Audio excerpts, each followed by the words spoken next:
No no no, আপনি mention করেন না, লেট মি সে। এত উত্তেজিত হেন না, এত উত্তেজিত হেন না। বক্তব্যের মাধুর্য ছড়াইতে গিয়ে আমার উপরে যেন ভবিষ্যতে আর মেহরবানি করে এই ধরনের দয়া উনি না করেন। আলহামদুলিল্লাহ, আমাদের ব্যারিস্টার পার্থ সাহেব, আমি শুনেছি উনি খুব ভালো ডিবেট করতেন। উনি প্রচুর ম্যাটেরিয়ালস নিয়ে এসেছেন। তো কিছু উনি সঠিক চালান দিয়েছেন, আবার কিছু একটু বেঠিক চালান দিয়েছেন। আগের দিনও এরকম একটু বক্তব্য পরে আমি পার্সোনালি ওনার দৃষ্টি আকর্ষণ করেছিলাম। উনি কার নামে কোর্ট করেছেন আমি ঠিক বুঝতে পারি নাই, কিন্তু ফাইলটা শুরু করেছেন আমার নামে। উনি বলেছেন যে আমি জিয়া পরিবারকে, মানে নো, আপনি মেনশন করেন না, লেট মি সে, যে জিয়া পরিবারকে আমি নিশ্চিহ্ন বা এটা হাবিজাবি করতে বলেছি। I am giving challenge, where, when, how, you have to clarify.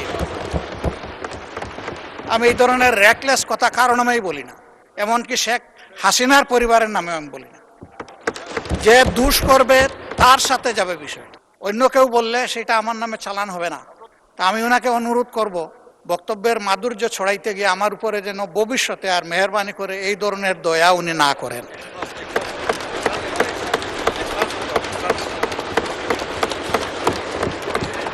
আমাকে এত ভালোবেসে সবকিছু আমার নামে চালান দিলে আমি এই বোঝা বোধহয় বহন করতে অপারগ।